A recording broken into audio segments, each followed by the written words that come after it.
بسم اللہ الرحمن الرحیم. In the name of Allah, the Beneficent, the Merciful. السلام علیکم ورحمۃ اللہ وبرکاتہ. اعوذ باللہ من الشیطان الرجیم. بسم اللہ الرحمن الرحیم. لا يحل لك النساء من بعد ولا أن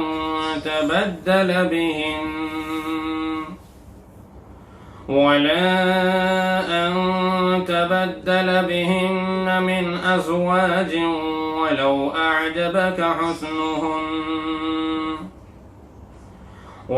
أعجبك حسنهن إلا ما ملكت يمينك وكان الله على كل شيء رقيبا. صدق الله العظيم. یہ سورہ احزاب کی آیت نمبر 52 تلاوت کی گئی ہے. آیت نمبر 51 کا کچھ حصہ کل باقی رہ گیا تھا، پہلے اس کو انشاءاللہ کرتے ہیں، اس کے بعد پھر آیت نمبر 52 کی طرف آتے ہیں. آیت نمبر 51 میں آپ نے سنا کہ اللہ رب العزت نے فرمایا ترجی من تشاء منہن وتؤوی الیک من تشاء، کہ آپ کو اختیار ہے آپ اپنی ازواج میں سے جس کے چاہیں زیادہ قریب رہیں اور جس سے چاہیں دوری اختیار رکھیں. یعنی کہ جو باریاں آپ متعین کرتے ہیں اپنی بیویوں کے درمیان، آپ کو اختیار ہے کہ آپ کسی کے یہاں زیادہ جائیں، کسی کے یہاں کم جائیں. تو اس میں آپ کے اوپر لازم نہیں ہے کہ آپ برابری برقرار رکھیں اور ہر ایک کو برابر ٹائم دیں. یہ آپ صلی اللہ علیہ وسلم کی خصوصیت ہے. امت کو اس کا اختیار نہیں ہے. اگر کوئی امتی ایک سے زیادہ نکاح کرتا ہے تو اسے اپنی ازواج کے درمیان، اپنی بیویوں کے درمیان برابری ہر چیز میں باقی رکھنی ضروری ہوگی. جتنا وقت جس بیوی کو دے رہے ہیں اتنے وقت دوسری بیوی کو بھی دینا ہوگا. نان اور نفقے کے اعتبار سے، خرچ کے اعتبار سے، وقت کے اعتبار سے حقوق سب کے برابر ہیں، تو سب میں برابری ضروری ہے کہ برابری کی جائے. آپ نے سنا ہوگا کہ حضرت تھانوی رحمۃ اللہ علیہ نے 2 نکاح کیے تھے اور برابری کس درجے کی ان کے یہاں تھی کہ اگر 2 تربوز اور دونوں کا ایک ہی وزن ہے، مثلا 5-5 کلو کے ہیں، تو اس کے باوجود آپ ایسا نہیں کرتے تھے کہ 5 کلو کا ایک تربوز ایک کے یہاں پہنچا دیا، 5 کلو کا ایک تربوز دوسرے کے یہاں پہنچا دیا، بلکہ دونوں کے 2 حصے کیا کرتے تھے اور ان کو برابر تولا جاتا تھا اور پھر دونوں کے یہاں دونوں تربوزوں کے حصے پہنچائے جاتے تھے کہ ایسا نہ ہو کہ ایک کے یہاں جو تربوز پہنچایا جائے وہ میٹھا نکلے اور دوسری کے یہاں جو پہنچایا جائے تو وہ پھیکا نکلے. اب آپ اس سے اندازہ لگائیے کہ کس قدر اہتمام حضرت تھانوی رحمۃ اللہ علیہ فرماتے تھے. تو امت کو یہ اختیار نہیں ہے کہ وہ اپنی مرضی سے جس طرح سے چاہے اپنی ازواج کے درمیان، بیویوں کے درمیان سلوک کرے، برتاؤ کرے، بلکہ سب کے برابر حقوق ادا کرنا اور سب کی برابری کا خیال رکھنا بہت ضروری ہے. لیکن آپ صلی اللہ علیہ وسلم کی یہ خصوصیت اللہ تبارک و تعالی نے آیت نمبر 51 کے اندر بیان فرمائی کہ آپ کو اختیار ہے آپ جسے چاہے اپنے قریب رکھیں، جسے چاہے آپ دور کر دیں، اور جس سے دوری اختیار کی ہوئی تھی، بہت دنوں سے آپ ان سے مل نہیں رہے تھے، ان کے یہاں جا نہیں رہے تھے، پھر کبھی اگر آپ کو خیال آتا ہے، پھر آپ ان کو اگر اپنے قریب لانا چاہتے ہیں تو اس میں بھی کوئی حرج کی بات نہیں ہے. اللہ تبارک و تعالی نے یہ آپ صلی اللہ علیہ وسلم کی مرضی کے اوپر اس کو چھوڑ دیا. اب اس کی وجہ اللہ بیان فرما رہے ہیں کہ ذَلِكَ أَدْنَىٰ أَن تَقَرَّ أَعْيُنُهُنَّ، زیادہ اس کے اندر اس بات کا امکان ہے کہ اس سے آپ کی بیویوں کی آنکھیں ٹھنڈی رہیں گی. وَلَا يَحْزَنَّ، وہ غم نہیں کریں گی، کسی طرح کی کوئی فکر انہیں لاحق نہیں ہوگی. وَيَرْضَيْنَ بِمَا آتَيْتَهُنَّ كُلُّهُنَّ، آپ جو بھی انہیں عنایت فرما دیں گے اس پر وہ راضی رہیں گی. یہ اللہ تبارک و تعالی نے اس کی حکمت بیان فرمائی. اب بظاہر ہم تو شاید یہی کہیں کہ اس میں ان کی آنکھوں کی ٹھنڈک کا سامان کہاں ہے. یہ تو اور زیادہ غم کی بات ہو گئی کہ ان کے درمیان جو برابری ہونی چاہیے تھی وہ برابری کا ان کا حق ختم کر دیا گیا ایک طرح سے. تو جب وہ حق ختم ہو گیا ان کا جو اس سے پہلے تھا ان کے پاس برابری کا، تو یہ تو ایک غم کی بات ہوئی نا کہ ایک حق ختم ہو رہا ہے. تو یہ کوئی راحت کی بات بظاہر نظر نہیں آ رہی ہے، لیکن اس کی اگر ہم گہرائی میں جائیں تو یہ بڑی راحت کی بات ہے۔ انسان کو غم کب ہوتا ہے، اسے تکلیف کب ہوتی ہے؟ جب وہ یہ سمجھتا ہے کہ میرا فلاں حق تھا اور وہ میرا حق ادا نہیں کیا گیا۔ جب انسان کسی چیز میں اپنا حق سمجھتا ہے، اپنا حق تصور کرتا ہے، اور پھر اس حق کو پورا ہوتے ہوئے وہ نہیں دیکھتا، اسے ایسا لگتا ہے کہ میرا یہ حق نہیں ادا کیا جا رہا ہے، تو پھر ظاہر سی بات ہے اسے تکلیف ہوگی، اسے دقت ہوگی، پریشانی ہوگی۔ یہاں جب حق رہا ہی نہیں، اب جو بھی آپ صلی اللہ علیہ وسلم اپنی ازواج کے ساتھ، اپنی بیویوں کے ساتھ حسن سلوک کریں گے، وہ آپ کا ایک احسان ہوگا، اور اس پر آپ کی بیویوں کو بہت خوشی ہوگی۔ اس لیے اللہ تبارک و تعالی نے فرمایا کہ اس میں آپ کی بیویوں کی آنکھوں کی ٹھنڈک کا سامان ہے، اس سے ان کو راحت ملے گی کہ ہمارا کوئی حق تو ہے نہیں اللہ کے نبی صلی اللہ علیہ وسلم پر، اب جو آپ ہمارے ساتھ حسن سلوک کر رہے ہیں تو یہ آپ کا احسان ہے۔ یہ جو اللہ نے اختیار دیا آپ کو کہ آپ باری چاہے مقرر نہ کریں، آپ چاہے سب کا برابر حق ادا نہ کریں، جس کے ساتھ آپ چاہیں تو جس طرح کا مطلب کسی کے ساتھ کم کسی کے ساتھ زیادہ آپ قربت رکھنا چاہیں تو آپ کو اختیار ہے، آپ رکھ سکتے ہیں۔ آپ صلی اللہ علیہ وسلم نے اس اختیار کا کوئی فائدہ نہیں اٹھایا، اس کے باوجود آپ اس کا اہتمام کیا کرتے تھے کہ سب کے یہاں جو باریاں ہیں اس میں سب کی وہ باریاں برقرار رہیں اور سب کو برابر کا وقت ملے، اور اگر باہر سفر پہ جانا ہے تو قرآن اندازی سے جس کا نام نکل جائے اس کو ساتھ لے جائیں۔ یہ آپ صلی اللہ علیہ وسلم اس کے باوجود اس کا اہتمام فرمایا کرتے تھے۔ اور اگر کسی بیوی کے یہاں آپ کو کچھ زیادہ دن رکنا ہوتا تھا کسی مصلحت کی وجہ سے، تو جن کی باریاں ہوا کرتی تھی ان سے اجازت لے لیا کرتے تھے، وہاں سے اجازت ملتی تھی تو آپ رہتے تھے، ورنہ تو نہیں رہتے تھے۔ یہ اسی لیے اللہ پاک نے فرمایا انک لعلی خلق عظیم، آپ سب سے بلند و بالا اخلاق پر فائز ہیں، آپ کی اخلاق سب سے بلند اور بالا ہیں، سب سے بہتر ہیں، کیونکہ آپ نے کبھی بھی ایسا نہیں کیا کہ اللہ نے مجھے اختیار دیا ہے تو میں کسی ایک کو کنارے کر دوں، سائڈ کر دوں اور دوسرے کو زیادہ قریب کر دوں۔ ہاں، جو دلی معاملات ہیں، جو دل کا حال ہے، وہ غیر اختیاری ہوتا ہے۔ اس پر آپ صلی اللہ علیہ وسلم اللہ سے دعا کیا کرتے تھے، یا اللہ جتنا میرے اختیار میں ہے میں اس میں برابری کی کوشش کر رہا ہوں، لیکن جو میرے اختیار میں نہیں ہے اس میں اگر مجھ سے کمی بیشی ہو رہی ہے تو یا اللہ میں معافی کا خواستگار ہوں، چونکہ وہ میرے اختیار میں نہیں ہے۔ چونکہ آپ صلی اللہ علیہ وسلم کا دلی رجحان حضرت عائشہ صدیقہ رضی اللہ عنہ کی طرف زیادہ تھا، اس وجہ سے آپ صلی اللہ علیہ وسلم نے یہ بات عرض فرمائی۔ آگے اللہ فرماتے ہیں کہ واللہ یعلم ما فی قلوبکم، تمہارے دلوں میں جو بھی ہے اللہ اسے اچھی طرح سے جانتے ہیں۔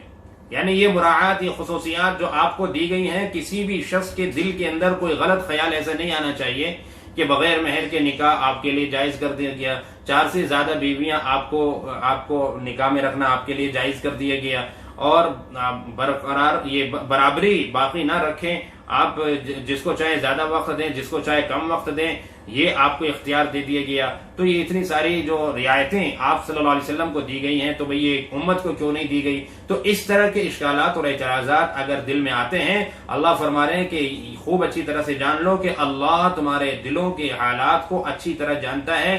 کسی کو بھی بحیثیت مومن ہونے کے کوئی اعتراض نہیں ہونا چاہیے جب قرآن کریم کے اندر اللہ تبارک و تعالی اپنی مرضی سے یہ اختیارات دے رہے ہیں، اور اس کی حکمتیں اور مصلحتیں اللہ خوب اچھی طرح سے جانتے ہیں۔ تو اگر ہم اس پر اعتراض کریں گے تو گویا ہمارا اعتراض اللہ کی ذات پر ہوگا، اور اگر اللہ کی ذات پر ہمارا اعتراض ہے تو پھر ہم کامل مومن کیسے ہو سکیں گے؟ تو اس لیے اللہ فرماتے ہیں کہ اپنے دلوں کو صاف رکھنا ہر مومن کے لیے بہت ضروری ہے۔ دل کے اندر کسی بھی طرح کا کوئی کھوٹ کپٹ، کچھ اس طرح کی بات نہیں آنی چاہیے۔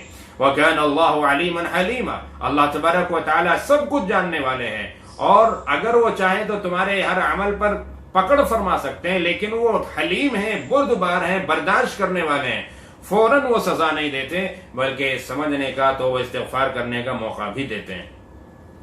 ابھی آیت نمبر 52 اللہ فرماتے ہیں کہ لا يحل لك النساء من بعد، اب اس کے بعد آپ کے لیے حلال نہیں ہے اور عورتیں، یعنی آپ جتنے نکاح کر چکے بس کر چکے، اب آپ کے نکاح میں جتنی بیویاں ہیں انہیں پر آپ کو اکتفا کرنا ہے. مزید اب کسی اور عورت سے آپ نکاح نہیں کر سکتے. یہ اللہ تبارک و تعالیٰ نے آپ صلی اللہ علیہ وسلم پر گویا کہ ایک طرح سے پابندی لگا دی. اور حضرت ابن عباس رضی اللہ عنہ فرماتے ہیں کہ در حقیقت اللہ رب العزت نے یہ انعام دیا ہے ازواج مطہرات کو، آپ کی بیویوں کو، کہ جب آپ کی ازواج مطہرات نے دنیا کے مقابلے میں آخرت کو ترجیح دی، دنیا کی راحت اور دنیا کے ساز و سامان کے بالمقابل اللہ اور اس کے رسول صلی اللہ علیہ وسلم کو چنا، اپنے آپ کو انہوں نے خاص کر لیا آپ کے لیے، وہ آپ کے نکاح سے باہر جانا انہوں نے پسند نہیں کیا، کیونکہ اللہ نے تو اختیار دیا تھا کہ اگر تم دنیا چاہتی ہو تو ٹھیک ہے، اللہ کا رسول صلی اللہ علیہ وسلم تمہیں اپنے نکاح سے آزاد کر دیں گے اور تمہیں دنیا جو تمہاری قسمت میں ہوگی مل جائے گی. لیکن اگر تم اللہ اور اس کے رسول کو چاہتی ہو تو جس حالت میں بھی ہے اسی میں صبر کے ساتھ گزارا کرتی رہو. تو ازواج مطہرات نے آپ صلی اللہ علیہ وسلم کو چنا، اللہ کو چنا، آخرت کو چنا، دنیا کو ریجیکٹ کر دیا، دنیا کو ترجیح نہیں دی. تو جب یہ قربانی ازواج مطہرات نے دی ہیں تو اللہ نے انعام میں کیا دیا؟ انعام میں آپ صلی اللہ علیہ وسلم کی ذات بابرکت دے دی کہ جس طرح تم نے اپنے آپ کو میرے نبی کے لیے خاص کر دیا، اب میں اپنے نبی کو بھی تمہارے لیے خاص کرتا ہوں کہ تمہارے علاوہ اب میرا نبی کسی اور عورت سے نکاح نہیں کرے گا. وَلَا أَن تَبَدَّلَ بِهِنَّ مِنْ أَزْوَاجٍ، اور نہ ہی تبدیل کرے گا. ایسا بھی نہیں ہے کہ چلو نو نکاح کی اجازت ہے تو ان میں سے ایک دو کو طلاق دے کر اس کی جگہ دوسری ایک دو لے آئے ان کی جگہ پر. میرا نبی ایسا بھی نہیں کر سکتا. تمہیں کو اپنے نکاح میں وہ باقی رکھے گا، تمہارے علاوہ کسی اور سے میرا نبی اب نکاح نہیں کر سکتا. وَلَوْ أَعْجَبَكَ حُسْنُهُنَّ، چاہے کوئی عورت کتنے بھی خوبصورت اور حسین کیوں نہ ہو، لیکن اللہ فرماتے ہیں کہ آپ مزید اب کسی عورت سے نکاح نہیں کر سکتے. إِلَّا مَا مَلَكَتْ يَمِينُكَ، لیکن ہاں جو آپ کی باندیاں ہیں، باندیوں میں آپ کو اختیار ہے، آپ مزید اور باندیاں رکھنا چاہیں تو رکھ سکتے ہیں، لیکن نکاح میں مزید عورتوں کو اب آپ نہیں لا سکتے. یہ مشہور اس کی تفسیر ہے. بعض مفسرین فرماتے ہیں کہ اللہ پاک نے آپ صلی اللہ علیہ وسلم پر مزید عورتوں سے نکاح کو حرام نہیں قرار دیا اس آیت کے ذریعے، وہ برقرار ہیں، کنٹینیو حلال ہے. اسی طرح بس اللہ رب العزت اس آیت میں یہ فرمانا چاہتے ہیں کہ ہم نے جو پچھلی آیتوں میں شرطیں لگائی ہیں کہ آپ یعنی کہ اگر اپنے خاندان کی کسی عورت سے نکاح کرنا چاہیں تو شرط ہے کہ اس نے ہجرت کی ہو. اگر کوئی مومنہ عورت اپنے آپ کو ہبہ کرنا چاہے، آپ کو پیش کرے، آپ کے لیے آپ کے نکاح میں آنا چاہیں اور آپ بھی پسند کر لیں اور آپ بھی نکاح کرنا چاہیں تو وہ بغیر مہر کے بھی آپ نکاح کر سکتے ہیں. یہ جو ہم نے تو اس سے پتا چلا کہ غیر مومنہ سے یعنی مشرکہ سے آپ نکاح نہیں کر سکتے. جیسے پچھلی امتوں میں نبیوں کے نکاحوں میں مشرکہ عورتیں بھی ہوا کرتی تھی. لوط علیہ السلام نبی ہے لیکن بیوی جو ہے نا مومنہ نہیں ہے. نوح علیہ السلام نبی ہے لیکن بیوی جو ہے نا ایمان نہیں لائی. تو پچھلی امتوں میں نبی کے نکاح میں غیر ایمان والی عورتیں بھی رہیں، لیکن یہاں اللہ پاک نے قید لگائی ہے کہ صرف مومنہ عورت سے آپ نکاح کر سکتے ہیں، غیر مومنہ عورت سے، غیر مسلم عورت سے نکاح نہیں کر سکتے. تو یہ اللہ تبارک و تعالیٰ نے یہاں پر شرطیں لگا دی. اسی طریقے سے یعنی یہودی کوئی عورت کتابیہ کا مطلب یہودی ہو یا عیسائی ہو، امتی کے لیے اللہ نے اس کو جائز رکھا کہ اگر کوئی مومن، کوئی امتی کسی کتابیہ سے نکاح کرنا چاہے، کسی عیسائی عورت سے، یہودی عورت سے نکاح کرنا چاہے تو کر سکتا ہے. لیکن اللہ رب العزت نے آپ کے لیے شرط لگا دی کہ صرف مومنہ عورت سے نکاح کر سکتے ہیں، آپ کسی کتابیہ سے بھی نہیں کر سکتے، یعنی یہودی اور عیسائی سے بھی نہیں کر سکتے. تو اللہ نے جو شرطیں یہاں لگائی ہے پچھلی آیتوں میں، تو اس آیت میں اللہ یہی کہنا چاہ رہے ہیں کہ آپ کو اگر کوئی بھی نکاح کرنا ہوگا آئندہ تو انہی شرطوں کا خیال کرتے ہوئے نکاح کرنا ہوگا. اس کے علاوہ آپ نکاح نہیں کر سکتے اور نہ ہی آپ اپنی بیویوں کو کسی کو بدل سکتے ہیں، ایک طلاق دے کے اس کی جگہ دوسری لے آئے. ہاں نئے نکاح آپ کر سکتے ہیں لیکن وہ کنڈیشن آپ کو ان کا خیال رکھنا ہوگا جو اس سے پہلے بیان کر دی گئی. تو بعض علماء نے یہ تفسیر بیان فرمائی ہے. ہو سکتا ہے کہ یہ بھی ہو سکتا ہے کہ اللہ تبارک و تعالیٰ نے مکمل طور پر آپ پر پابندی لگا دی ہو کہ اب آپ مزید نکاح نہیں کر سکتے، جتنی مصلحت تھی، حکمت تھی، وہ مکمل ہو چکی ہیں ان نکاحوں سے، آپ کی ان بیویوں کے ذریعے سے وہ مصلحتیں پوری ہو گئی ہیں، دینی مصلحتیں جتنی اللہ تبارک و تعالیٰ کے علم میں تھی، تو مزید اب ضرورت نہیں ہے، تو آپ مزید اب نکاح نہیں کریں گے، تو یہ بھی ہو سکتا ہے۔ تو اس آیت کریمہ کی یہ دونوں تفسیریں آئی ہیں۔ وَكَانَ اللَّهُ عَلَى كُلِّ شَيْءٍ رَقِيبًا، اور اللہ تبارک و تعالیٰ ہر چیز پر نگہبان ہے۔